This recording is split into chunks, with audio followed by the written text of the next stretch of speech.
It's okay. We're live. So welcome to anybody viewing live stream real. We'll see the eyeballs in the window when this starts spreading out into the different locations. We're doing a talk today about Let's Get Naked, the power of authenticity with myself, Allison Sutter, and Jay Rang. Jay, why don't you introduce yourself first so that if anybody doesn't know you, they know you now. Okay, it sounded like you said anybody doesn't love you, and it was like, well, that should be a given, right?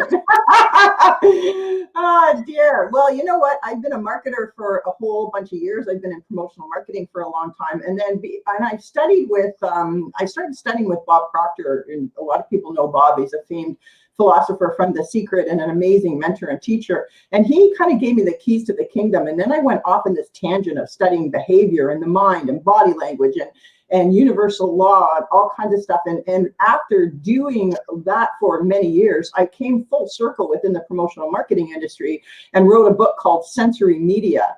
And it was because I realized that we are learning through our senses, and I realized that the media that we use, that we brand and we communicate with, is actually sensory. And people interact with their senses, right? So that's my thing: marketer, personal development junkie, and author. Exactly. So thank you. That's cool. So my name is Allison Sutter, for anyone who doesn't know me. And I also had some encounters with Bob back in the day, and that's actually how we met. And then I went off and did a bunch of different stuff. I started writing my own curriculum on visualization and law of attraction, all these different things, and ended up sort of compiling what I knew about standardized education, overlaying it onto personal development through my own perspective, and then created something called Accelerate Your Mojo, which is a book, an online course, and what I work with clients on. And it focuses on, not ironically, three things. The first is intuition. The second is transforming fear, which we'll get into, and the power of authenticity, being one's authentic self, which leads us to today's conversation. Yay. So, and this is not, this is just a conversation, and hopefully it will stimulate thought in the viewers. It will provoke an interest in what authenticity does for someone. So let's just talk about it. What's your take on authenticity? Yeah, I can't wait. I'm going to jump in, and then, I hope other people jump in too, because this is fun. And I think you and I have said, over and over, the topics that we're talking about, we could talk about them till the cows come home. So we are just, we're immersed in them. And this, when you talk about authenticity, this is where we're meant to be, right? So this is kind of fun. The one thing I found about being authentic, it was a long time coming for me.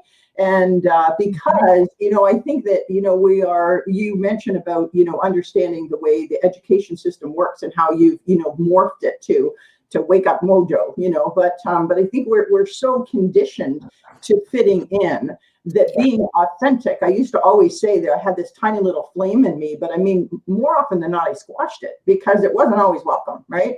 And when you start getting naked, when you start peeling off the layers and you get down to your authentic self and you allow yourself to surface and you allow your instincts to kick in and you allow yourself to dare to attract, the lifestyle that you want, it's not always welcome, right? So you're going to meet with a lot of resistance, and it really takes I guess study. That's the first thing that, as I'm kind of channeling while I'm talking, the first thing that came to mind was, looking for like minds and looking for the information to support that little flame going into you, right? Like it's not meant to be extinguished. So. Yeah. I mean, the school system, let's be frank, it does not foster authenticity. It fosters standardization. And so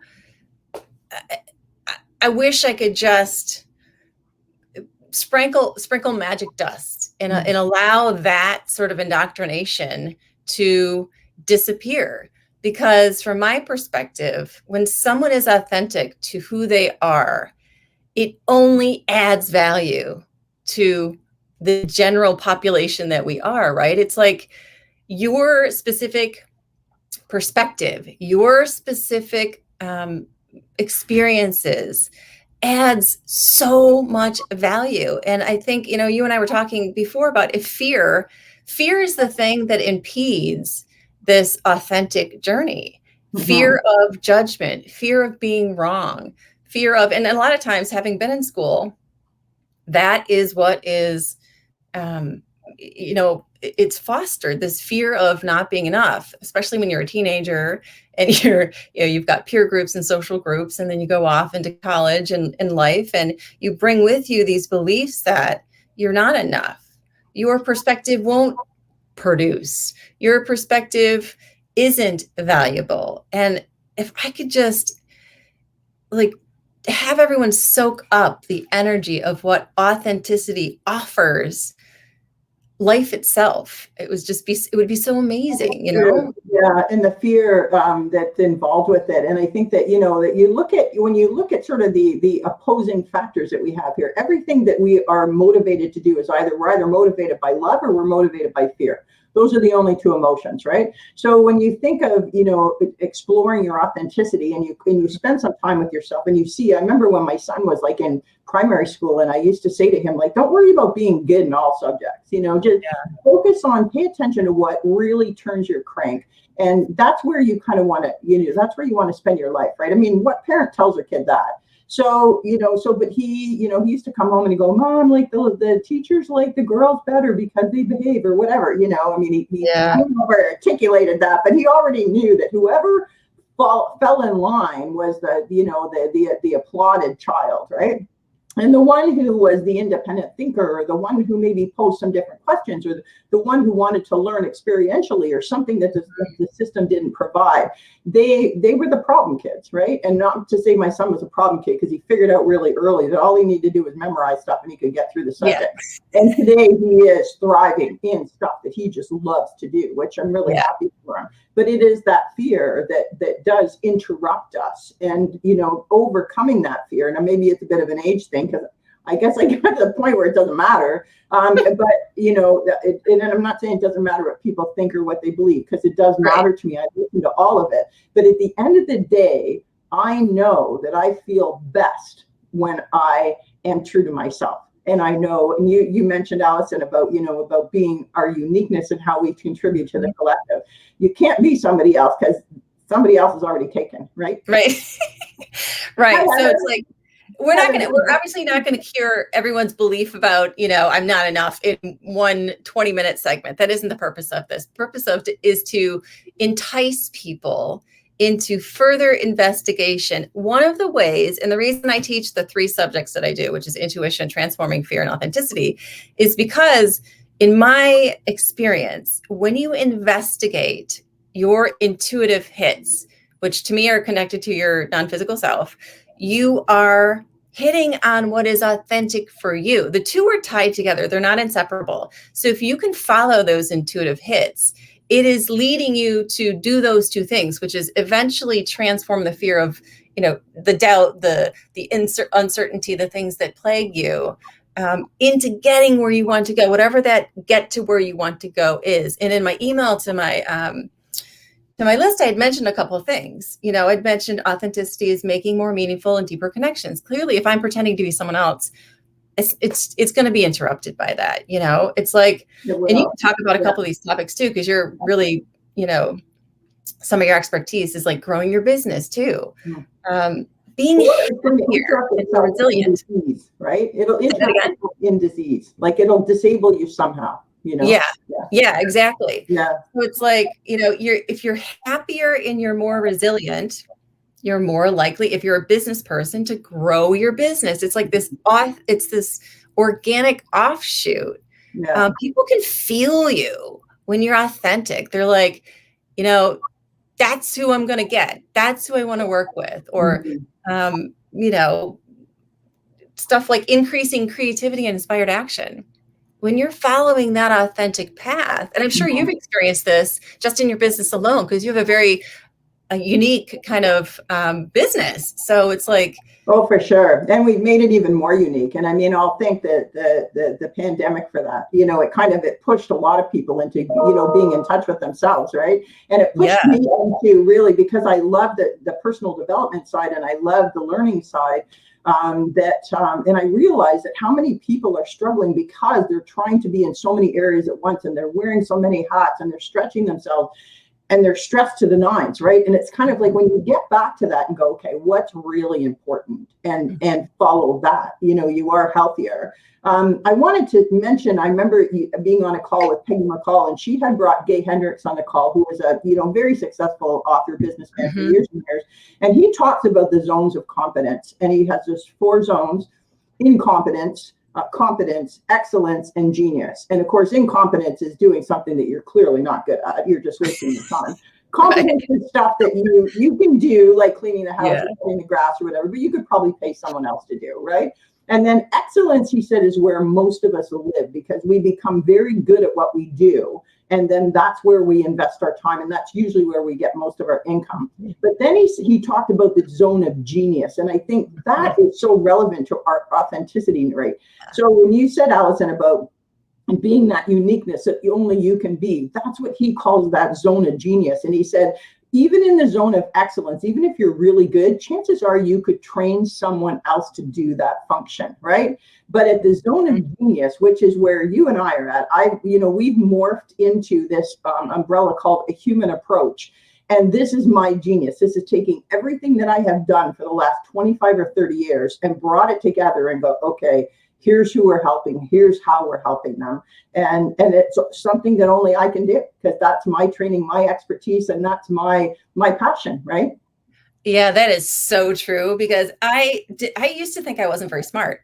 I didn't think I had back, in my 20s, even in my 30s, I thought I'm not very smart. But like you said, it's like the genius aspect of an individual blooms from following your authentic path. What feels good to you, right? Not what you think you should do, which is really hard to break away from. I think I should do this. I have to take this because it'll get me that. And I have to, no, you want genius? Or here comes the fear again. What am I afraid of? Being rejected, not making money, not being successful, being laughed at. All of the things that society teaches you that, no, you need to conform so you fit in. You got to stay with the herd. I mean, that's important. And God forbid you should stretch a little bit ahead of your circle, because your circle, like crabs in a bucket, are going to reach up and try and pull you down, which is sad. But it's just human nature. We don't want to lose somebody from our tribe, right? Yeah, there's a sentence that Heather says, I hate the herd. I hate the herd. Yeah. In the herd, but we don't have to run with the herd, right? Yeah, totally, Heather. I mean, I totally get that. It's like I did follow the herd for a long time, and I was really unhappy, and then I branched away. But something you said, like, I landed upon it's sort of like a sentence you can ask yourself that exposes the fear a little bit more. It goes like this: what would I need to believe is true about myself in this situation to feel the way I do? Which kind of begins to strip away, right? Like the false narrative that's going on in the head. What would I need to believe is true about myself in this situation to feel the way I do? Because it's the feeling, the fear that gets in the way. So I must believe I'm not good enough. I can't achieve this. I'm not worth it. Like, it's usually the self-esteem stuff. It really is. And it's again, it's who you're hanging out with, what you're reading. I mean, that all contributes to the fear. And then of course, the self narrative, what words are so powerful. What words am I using to describe myself? What words am I using to describe my, my capabilities? When you just said, I'm not so smart, it's like, I want to go. Well, I used to think that. But and I mean, the same thing. Like I've said many times, like, I may not be the brightest bulb in the tree, but I'm wise. I'm wise. And so there are a lot of things that I have done in my life that I've moved towards because of this inner wisdom that, I may not be able to, memorize stuff from a textbook the way people can, but that's okay. That's not my skill. I have other skills. So, it's a matter of finding yours. And I'm going to go back to that safety net too, because I think, you need to find, Heather, I know you hate the herd, but let's create a good herd. Create a herd that we can feed off of. When you are with like minds and people where, like we are right now, we're in a community where we can be 100%. Like, I won't even do a fake background, because fake background to me is not transparent, right? So you're going to see my office and where I am, and I'm facing my sunlight looking at my great big maple tree out here. And I think that when you are in that place of safety, when you feel safe within yourself, but also you are in that environment, if you're just working on that authenticity and you're working on, oh man, I've just been really unhappy, but I'm not going to be very popular at home, or with my family or in my job or whatever. If I stay this way, I mean, I was telling Allison before we started, I was telling you that I was giving seminars years ago when I first started training with Bob on the science of getting rich. And I started kind of massaging them a little bit to be a little bit more, my own thing. And, but, I had literally people who quit in the seminar. Like they would come to the seminar thinking that and one of them was one of my staff members, and they quit. They said, I'm not doing what I should be doing. And it was like, well, good on you for recognizing that. But, they just quit and they just turned and they walked away. They go, no, I'm not in the right environment. So allowing yourself that latitude to be in the environment of people where it's okay, to do that exploration and okay to try your hand on authenticity, I think is really, really important. Yeah, I was actually listening to a Zoom call last night. It was put on by an organization in Chicago for writers, and they had a bunch of writers on, and the writers were telling their story of like, how did you actually make money, go forth and make money from writing. But a lot of the stories were, one individual was following a path and went into like corporate and then went into something else and was finally like, I can't do this. And, I mean, whether you're going to make money or not, no one can tell but you. However, I think from a heart-centered perspective, at least finding ways to branch out into that. If you can't do it financially right now, but just find a way to branch into those things. If you're a writer, if you're a photographer, if you're a dancer, if you're a whatever, find a way to fill that heart space and that authentic desire that you have, because it will bleed into the other areas. It will eventually fill more space in your life.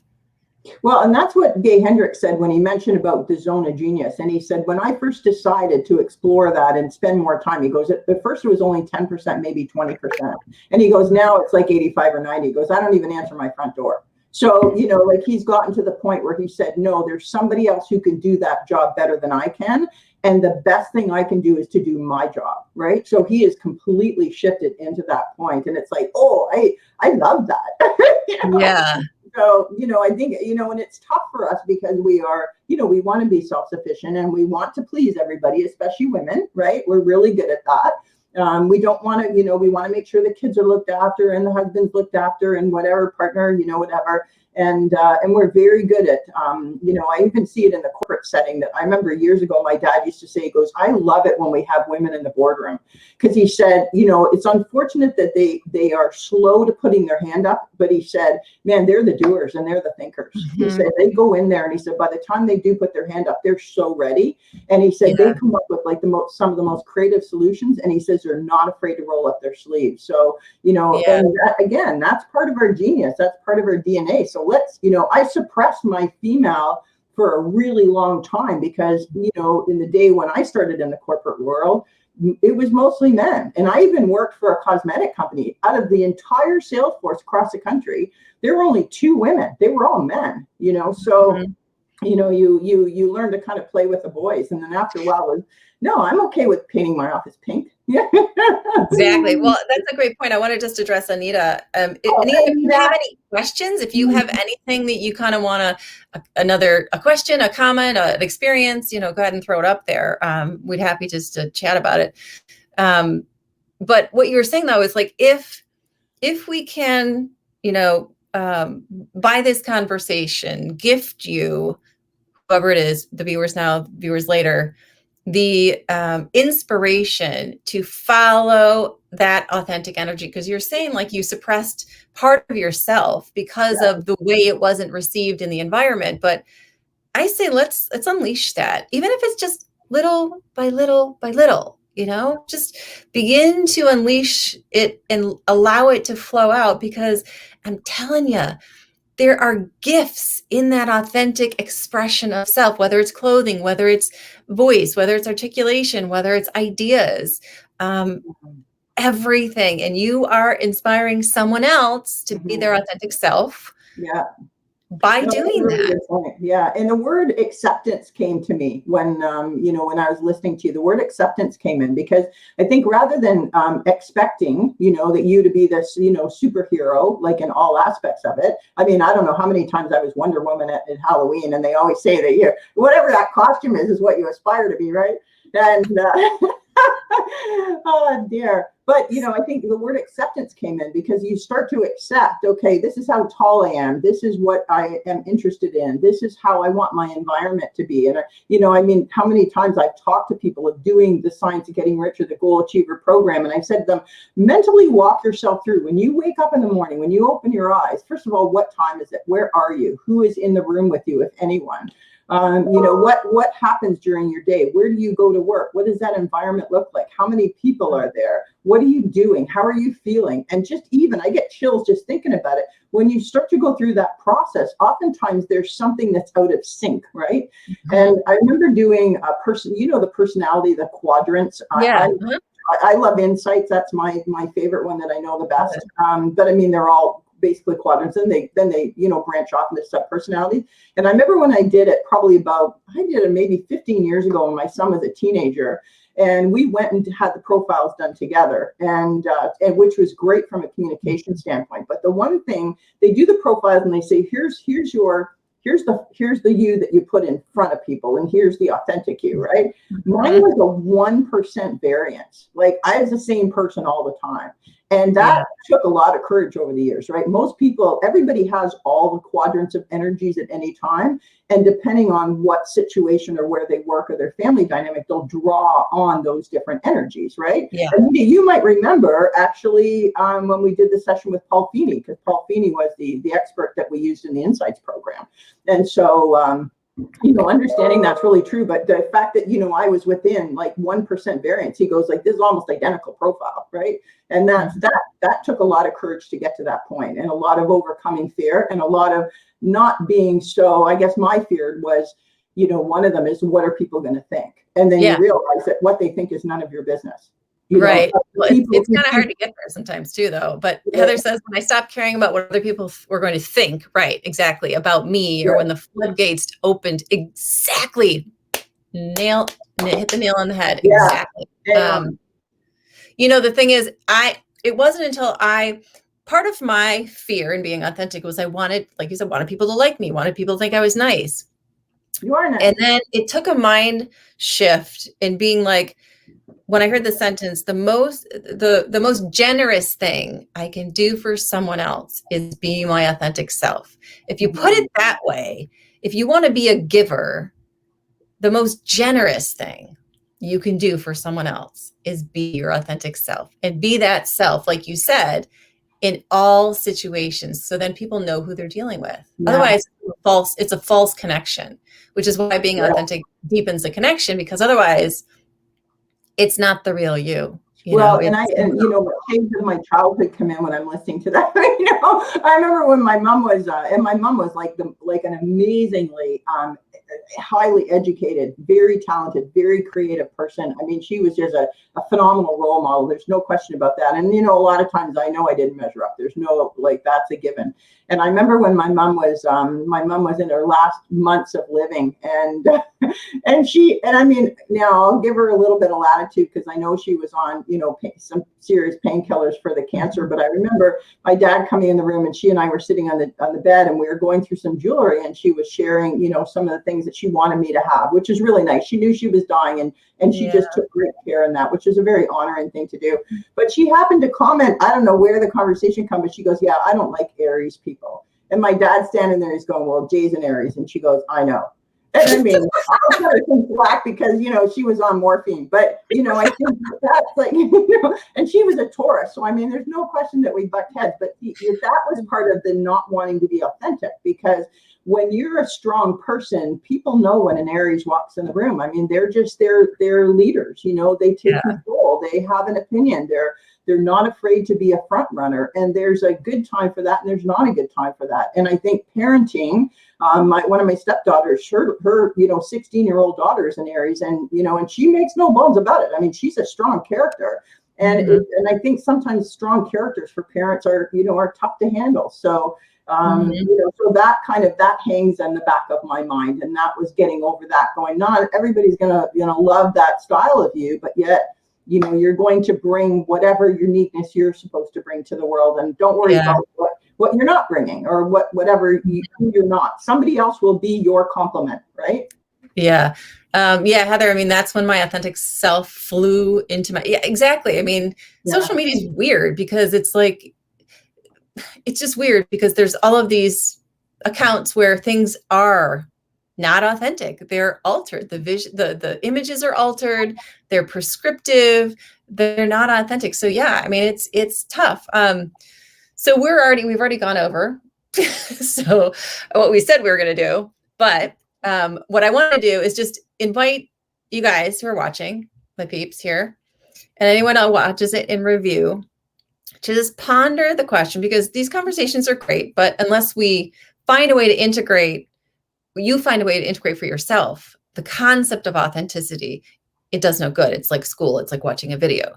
So what I want to just pose the question, what are you willing to do to release more of your authentic self during your day? For some people, that might be big moves. Other people, that might be small moves. But what are you willing to do to create maybe more authentic connections, an increase in self-confidence, gaining clarity and direction in your own life? And it doesn't, maybe the answer is nothing right now, which is perfectly fine.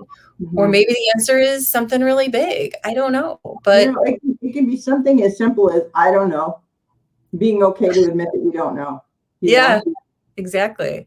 Something so simple like that, to just admit that, oh, I really don't know. One thing that I was thinking of when you mentioned that, one thing that I remember doing is that I started, if somebody came into somebody popped into my head, I immediately reached out to them.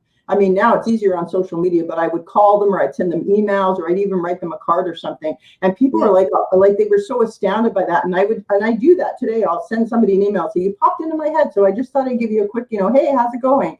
And following that intuition of just, making those connections in a different way. And it's amazing that, the stories that come out of those, from starting those conversations. And that was, I don't know if it was a little bit daring, but it was, there was no attachment to that, which I'm sure people, probably thought maybe at some times there were, but it was that, that one little tiny thing of stepping out, going, I'm just going to follow my intuition, whatever. Yeah, exactly. 100%, 100%. So Heather says, I'm definitely frozen at the moment. I want to write a book and I have legit frozen. Totally resonate with that. Feel ya, because I've written a book and I've been there. So maybe with the concept of authenticity, you simply explore, Heather, what is the most authentic topic, or what is the most authentic, start questioning yourself, because I think the unfrozen comes from alignment with, that inner being. So how do you get there? You just pose some questions. You be gentle about it. I mean, I have to tell Heather this. Since we read it. Yeah, even though this one was, 25 years of experience and study and work, this is how I made my living. This book took me 18 months to write, and it's written very conversationally. I mean, it's a handbook, right? Yeah. This book took me 48 hours to write. So 18 months, 48 hours. Yes. Yeah. This one, I just tasked myself to say, I wonder if I can write a book in 48 hours. So I did. And that was because I had to jump all of those confidence hurdles first. And the hurdles were, and this is where, maybe ask yourself those questions, Heather, about what am I afraid of? Because with me, it was like, what am I afraid if I say something wrong? Right. And then it was like, no, my opinion, it can't be wrong. So, but it took me 18 months to get that book out. Yeah. So Heather, you don't know how to technically do it. I wouldn't worry about that yet. I mean, in terms of resources, connect with me. I got lots of resources. Yeah, I mean, we can certainly give you all the resources we have, but I wouldn't worry about the technical. I would just start writing. All that other stuff, like whether you're going to self-publish or try to find a publisher. I mean, all of that stuff. Again, when we talk about that herd or that community, I mean, I use Hasmart Publishing, and Hasmart, as a matter of fact, we're doing an author event next Friday. So right after we do our thing at noontime, I'm hightailing it to Mount Albert, and we've got a big author central going on, and we're going to do a like fundraiser, and I'm going to be there signing books and everything. And that's one of my communities. Peggy McCall is another one of my communities. These people are mega $1 million authors, but they also teach people how. So again, if that's your fear, like, I don't know what I'm doing, well, gosh, you just asked, and we've got all kinds of resources we can help you. Yeah. So, yeah. Actually, so thanks for mentioning that, Heather. Yeah. Just start writing though, the how to publish it and who to publish it with, and that stuff works itself out. Just start writing to begin with, for sure. Right. So like here. Yeah, it's one thing to be authentic in our personal lives, but can you talk a little bit about how to be authentic when you are a senior leader of a company or agency? Why don't you take that first? Yeah. Thanks. Yeah. You know what? That's really interesting. And I think when I started branching out into that, it was in a volunteer capacity. So I started trying my hand sitting on boards and councils to kind of, see if my ideas would fly, or, if I was able to kind of bring some new creativity or put some stuff on the table. And so I kind of tried my hand. I don't want to say in somebody else's time, but it was more of a volunteer thing where there wasn't as much at stake, right? And I only connected those dots backwards when I was given this award, which is my humanitarian award, and that's why it sits on my desk. And I remember the night that I got that award, which is probably 4 or 5 years ago. And I said to everybody, I said, I'm the one standing with the award, but it's you that I want to thank, because I had spent so much time on different boards and councils within our industry, and they all gave me a chance to try some stuff out, right? And and that helped me kind of merge more into my industry, and with my clients, and be okay saying no about something, or putting some parameters, or putting some, and saying, no, we're not really good at that, or that's not our thing, or, let me bring in another partner for that, or that's not the kind of business that's good for us. We can, whatever, you find a way to deal with it, right? But it was in the not-for-profit world that I was able to kind of try my hand and test my authenticity. Mm-hmm. Yeah, my perspective on this would be like, well, what, Anita, are you specifically fearful about being your authentic self? In what capacity? Is it like wear the clothes that I want? Is it is it speak the way I want my ideas? Like, what is it that is causing this sort of hiccup and question about being what you consider to be your authentic self in this, agency? And without knowing that until you type it in there, I would say go back to the question that I said earlier: is what would I need to believe to be true about myself in this situation to feel the way I do? Why do I feel like I can't be authentic as a senior leader in this organization? I mean, I don't know. I don't know what your organization is like. But I would say on the flip side, being your authentic self, I would bet mega bucks that when you begin to shift into that more authentic self, that if you are trying to add value to the company, it will be there organically. It will automatically be there, because I just know from being my work in spirituality, that being a non-physical being, having a physical experience, that you are here with your particular perspectives for the benefit of all. It's just built into the algorithm of being human. So, begin to address, well, why do I feel like I can't be is it the culture of the company? Is it a specific individual? What am I not being authentic in the company, in the situation? But is it rejection from my coworkers? Is it, I mean, this identifying the fear and being really honest with yourself about what that fear is, because again, it's the fear that it's a story, and that's what my Aha Moment Monday is going to be about. So, spoiler alert, is about the story that we tell ourselves, right? This is stories that we tell ourselves. So, yeah, and we're really good at spinning them. Yeah, we're so good. We spend all of our lives investing in ideas and making assumptions about things, about people, about situations, about ourselves, when Mhm. there's no data to Mhm. back that shit up. Like, it's Well, and just, I want to mention too that one thing that you said, Allison, earlier today, we were trying to, because we have 2 more sessions together in consecutive weeks, and I was trying to push you into, okay, what are we going to talk about? Like, it's this promo material, and you said, let's go through the first one and let's decide.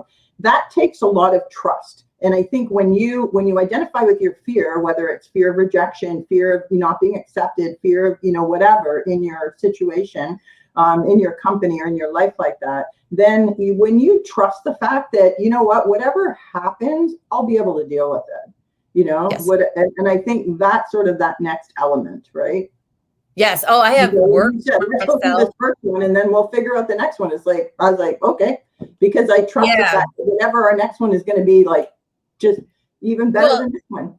yeah. Well, the next one sort of births itself off of our connection with the audience, with the comments that are left, with each other. It's like I have worked my way into pure trust.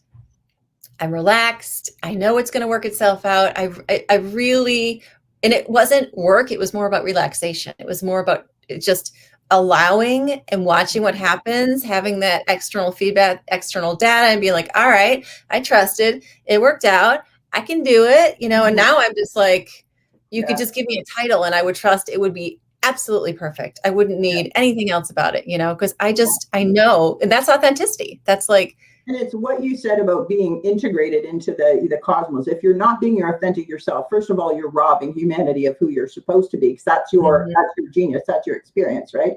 But also the disconnect, of that we're all this cohesive oneness. So it's important to have that trust and just know that it's not all about you. I know that we're taught that we're islands, but we're not islands. We are part of this bigger system and this bigger cosmic. So when you get in there and you go, okay, I may not be able to figure it out, but I trust the fact that it will work out because I'm a good person. I'm living authentically. I'm not doing it for any, bad reasons. Everything I want is all for, for good, for the goodness of me and my family and humanity. So the universe conspires to support that, right? So yeah, and I'm just in alignment with that you now. just have to start. Yeah. It's So like Heather going, I don't want to write a book because I don't know how. Well, guess what? You just mentioned it, and now you've got all the resources. So it's right. And the thing is, our mind wants about the book thing, and then we'll wrap it up. But about the book, I don't know if this was your experience, but my experience was I worried about those technical details to stop me from writing because I was really scared about writing. So once I started writing, that was the most enjoyable process. And then everything in my situation was bumpy, like for Accelerate Your Mojo, it was with one publisher. He went bankrupt. Some other guy bought it. It wasn't the right service. I had to buy back the rights to the book. It's like, okay, so that's the story. Whatever. With me, it was more the self-confidence. Like I always said, I had to jump a lot of self-confidence hurdles because it was like, who wants to hear what I have to say?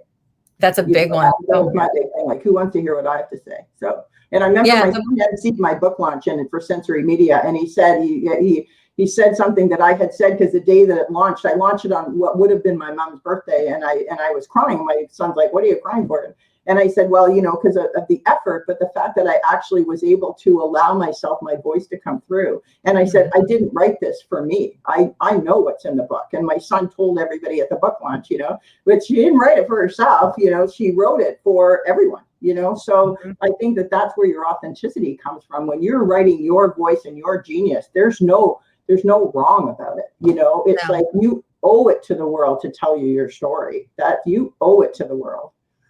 So let's wrap it up there and let's leave it with that question. Like, what are you, viewer, person integrating, either Heather, Anita, anybody else who watches it, what are you willing to do and what are you able to do to expose a more authentic self? Because it's about getting naked. We're going to expose people. We're going to flash people with our authentic self.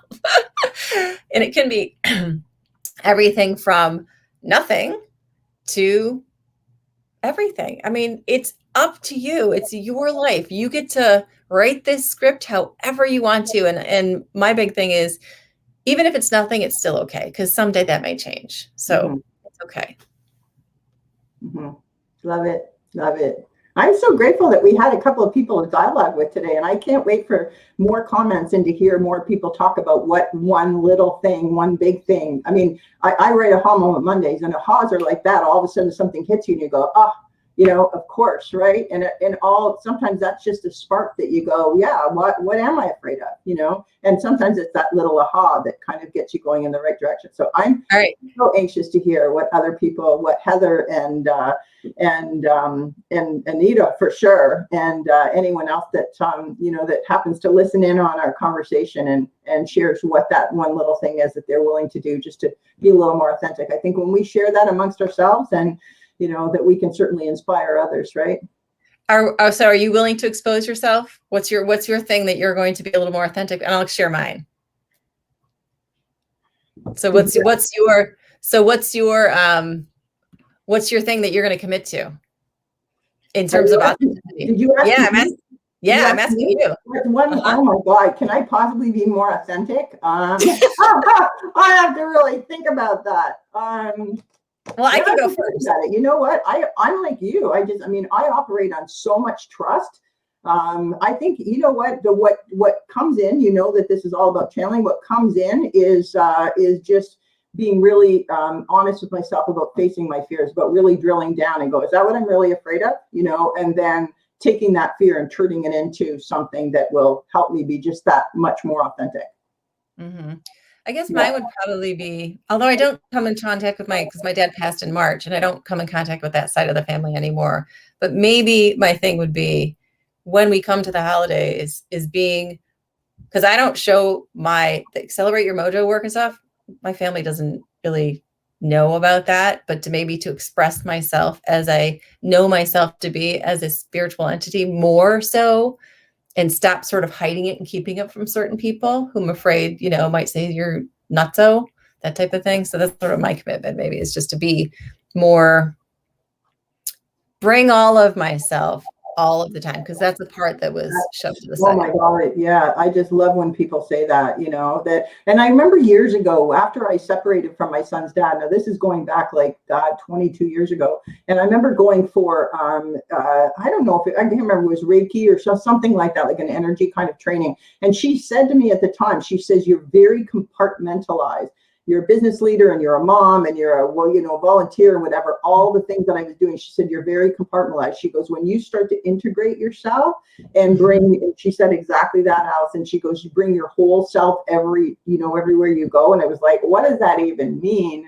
But then when you realize that you're not always going to be 100% the same person. I mean, it's, you're going to temper yourself to a certain extent. But I think the authenticity comes from the core of value. What are my values? And when somebody, I find, especially now, we're very divided on a lot of subjects right now.